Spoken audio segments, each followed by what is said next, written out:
Pelas águas do sul do estado. Estreia hoje no RJ uma série que vai mostrar a atual situação dos principais afluentes do Rio Paraíba do Sul. Até sexta-feira, o repórter Giovanni Rossini vai ao vivo trazer os problemas e, claro, cobrar soluções. E nós começamos por Resende, né, Giovanni? É isso, Fernanda. Então, até sexta-feira, a gente vai mostrar aí a situação dos principais afluentes do Rio Paraíba do Sul, aqui no sul do estado. Na semana passada, a gente começou a acompanhar aí a Expedição Água, um trabalho dos repórteres Chico Rigueira e Alberto Fernandes, da TV Globo do Rio. Eles que percorreram lá desde a nascente do Rio Paraíba do Sul, em Areias, no estado de São Paulo, que, aliás, fica bem pertinho de onde nós estamos aqui em Resende, pouco mais de 30, 40 quilômetros. Eles seguiram pelo Vale do Paraíba Paulista, passaram aqui pelo sul do estado e já estão lá na Baixada Fluminense, já depois da transposição em Barra do Piraí. Só que ao longo desse trajeto, desde Areias até lá, na verdade, em São João da Barra, no norte do estado, onde é a foz do Rio Paraíba do Sul, esse rio ele é alimentado por outros rios menores, os chamados afluentes, que são importantes então para a gente entender um pouquinho mais da qualidade da água desse principal manancial do estado que abastece aí praticamente 10 milhões de pessoas. E para entender um pouco desse conceito, como é que funciona essa irrigação toda, esse sistema de bacia, a gente convidou uma especialista, que é a Gabriela, ela é especialista em recursos hídricos da AGEVAP.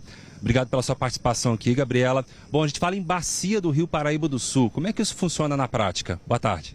Boa tarde a todos. Bom, eu acho que é importante a gente primeiro entender o conceito de bacia hidrográfica, Então, a bacia hidrográfica ela é uma área onde, devido ao relevo dela, toda a água da chuva que cai nela, ela vai escorrer em direção a um rio principal. A gente está dentro da bacia do Rio Paraíba do Sul. Nosso rio principal é o Rio Paraíba do Sul. E o caminho com que essa água da chuva chega através desse rio principal é através de riachos e de rios menores, que, como você mencionou, são os afluentes, E está tudo interligado numa bacia hidrográfica. A qualidade dos afluentes que desaguam no rio principal, elas são super importantes para a qualidade desse rio principal. Elas podem contribuir ou prejudicar essa qualidade e está tudo interligado dentro de uma bacia hidrográfica. E é justamente por isso que o sistema de gerenciamento de recursos hídricos, ele precisa levar em consideração a bacia como um todo. A gente não pode olhar só a unidade de planejamento não pode ser só o município, precisa ser a bacia hidrográfica como um todo. Então, qualquer córrego pequeno, um lago que seja, um rio como esse, um rio menor, é importante que eles sejam cuidados. Exato, sem dúvida, porque o resultado dele, o que acontece, o efeito que tem no uso do solo na parte acima do rio vai ser refletido aqui. E isso vai desencadeando até você chegar na foz, que no caso do Rio Paraíba do Sul é em Campos, no norte fluminense. Como é que você falou desse trabalho de gestão, que já que ele ultrapassa os limites dos municípios, existe o comitê de bacia, que mais ou menos gerencia essa situação, é isso? Ai, ótimo. Essa é uma ótima pergunta, porque é importante a gente entender essas relações e como a bacia hidrográfica ela passa por vários municípios, não pode ser restrito, a gestão não pode ser restrita ao município, tem que ser interligada. E por isso existe a figura do comitê de bacia, que ele envolve, ele tem representantes do poder público, dos usuários da água e da sociedade civil daquela bacia, e eles decidem sobre aspectos relacionados à bacia. E tem a principal função de aprovar o plano de bacia, que é um instrumento que tem as estratégias, os projetos e as ações que têm que ser adotados naquela bacia para garantir a qualidade e a quantidade da água. E aí existe também a figura da agência de bacia, que no nosso caso é a AGEVAP aqui, que é a agência de bacia dos comitês aqui da região, e que ela coloca em prática esse plano de bacia. Ela executa as ações e os projetos com esse objetivo principal de garantir a água em qualidade e em quantidade para a geração atual e para as futuras. Bom, depois dessa pequena aula, dessa introdução, então muito obrigado pela sua participação, Gabriela. A gente pode falar então dessa nossa primeira parada, Michele e Fernanda, que é aqui em Resende, nesse trajeto todo que a gente vai percorrer, e a gente está bem ao lado aqui do rio Alambari, que é um dos principais afluentes aqui na cidade. Esse rio que nasce na Serra da Mantiqueira, com águas cristalinas. A gente tem algumas imagens aí lá da serra, lá em cima. O rio, inclusive, é usado por banhistas, turistas, não só aqui da região, mas também de outras partes do país, frequentam, né, a Serrinha do Alambari, aquela região ali, por conta, né, justamente dessa água cristalina. Só que quando ele chega aqui na área urbana, nesse ponto onde nós estamos, no bairro comercial, a água já está desse jeito. É claro que a gente precisa explicar um pouquinho, até pelo que eu conversei com a Gabriela, que a água está um pouco turva por conta da chuva aí dos últimos dias. Mas aí isso aponta um problema, que é a questão do assoreamento. A água está muito assim também dessa cor por conta da quantidade de terra. A vegetação, né, que na lateral, em muitas partes, acaba não existindo, então essa terra acaba carreando para o rio e o rio fica um pouco dessa cor. O rio Alambari que percorre um trechinho muito pequeno aqui na área urbana, né, ali na região do Grande Paraíso, então ele adentra aqui a cidade de Resende, chega aqui no bairro Comercial e no bairro Campos Elíseos e mais um pouquinho ali à frente, pedi para o Felipe Silva mostrar aqui para a gente, seguindo aqui, talvez 1 quilômetro no máximo, mais ou menos, já é a foz no rio Paraíba do Sul. Do lado de cá, a gente percebe muito lixo, né? Infelizmente, isso mostra um cenário de degradação também, sacolas plásticas, algumas embalagens. Do lado de lá tem um encanamento, mas que, segundo a Gabriela, nós até achávamos que era a situação de esgoto, mas ela disse que é apenas um sistema de drenagem à água que corre da rua. A situação aqui do rio Alambari melhorou bastante desde 2017, quando foi inaugurada uma estação de tratamento de esgoto na Academia Militar das Agulhas Negras. Essa estação começou, então, a tratar o esgoto não só da AMAN, mas toda a região do Grande Paraíso, cerca de 27 mil pessoas, segundo a concessionária aqui do município. Então a água daqui melhorou bastante. Então esse, Fernanda e Michele, é o nosso primeiro ponto de parada aqui em Resende e daqui a pouquinho eu volto então para mostrar a situação de outros 2 principais afluentes do rio Paraíba do Sul aqui em Resende, o rio Sesmarias e também o rio Pirapitinga. Então daqui a pouquinho eu volto a falar com vocês. Tá certo, Giovani, obrigado por todas essas informações, a gente volta a te chamar já já.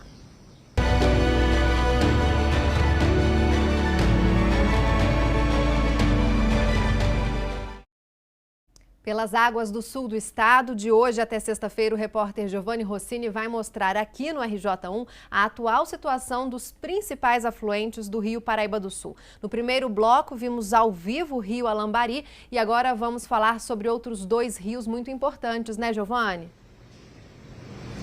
É isso, Fernanda. Ontem a nossa equipe esteve no rio Pirapitinga, que é um outro rio que nasce na Serra da Mantiqueira, né? Para quem talvez conhece aqui um pouco aqui Resende, ele passa ali pela Vargem Grande, o distrito da Pedra Selada, também é usado para banho e chega aqui na região, na área urbana de Resende, ali na região das Barras, que foi onde ontem o Roberto de Souza fez as imagens. E aí a gente lembra que o rio Pirapitinga, ele recebeu um dos piores desastres ambientais da bacia do rio Paraíba do Sul, que foi o derramamento de endosulfan. Isso aconteceu em novembro de 2008, foram 8 mil litros deste material, matando 100 toneladas de peixes. Na época, várias cidades aqui sofreram com abastecimento justamente por conta desse material. Depois, a empresa Servates, ela foi multada em R$33 mil, assumiu a responsabilidade, mas claro que ficou aquele dano todo, não só para o abastecimento, mas também para todos esses peixes, né, que acabaram morrendo por conta do derramamento desse material.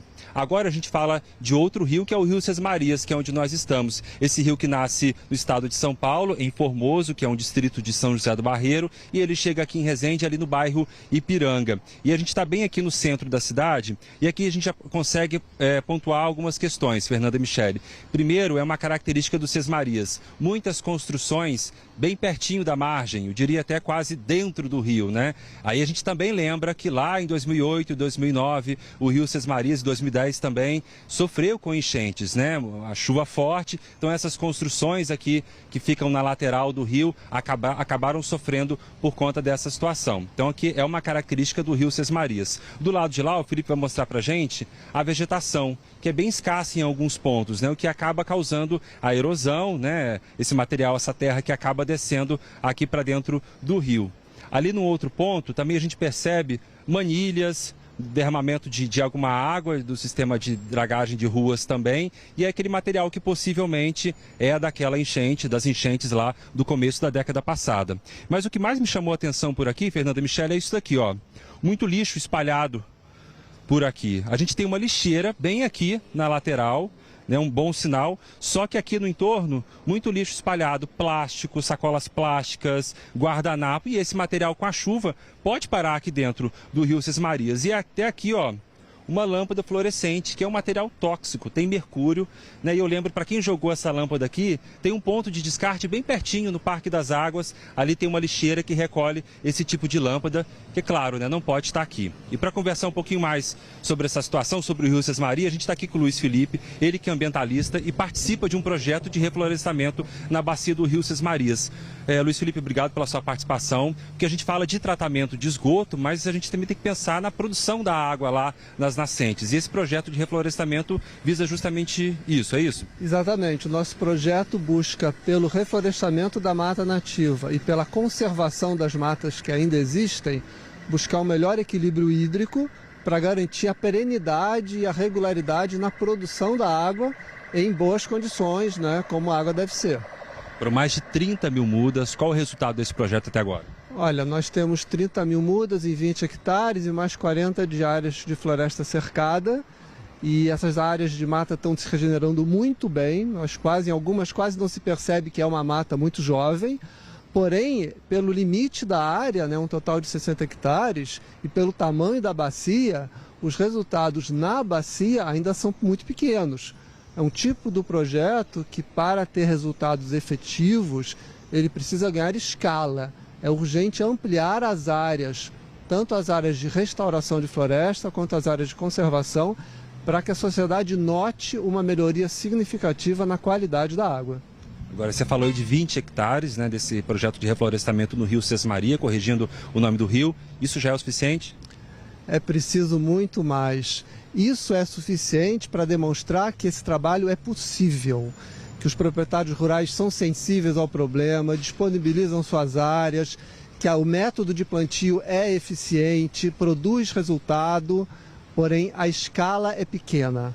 Nós precisamos ampliar a escala para ter resultados muito significativos. Agora a gente fala, Luiz Felipe, de tratamento de esgoto, de qualidade da água, mas às vezes nós esquecemos que o rio também é um local de atividade, de lazer, e o esgoto, a falta do tratamento, na verdade, ele impede esse tipo de lazer aqui na cidade.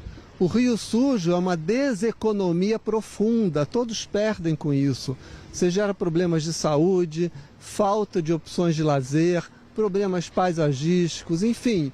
O rio sujo é uma grande bobagem que a gente faz. Um rio limpo só gera virtudes e benefícios em todas as áreas. Ou seja, tratar do meio ambiente repercute em todas as áreas, na saúde, no lazer, no bem-estar, no paisagismo urbano. Portanto, é fundamental ter essa visão integrada do rio.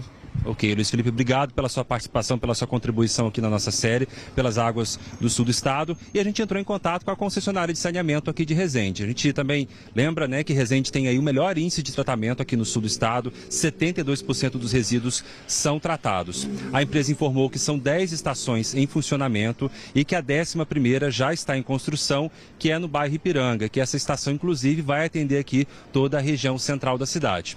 Então a gente falou hoje dos principais afluentes do Rio Paraíba do Sul aqui em Resende e amanhã a nossa parada vai ser em Barra Mansa. Michele e Fernanda, volto com vocês aí no estúdio.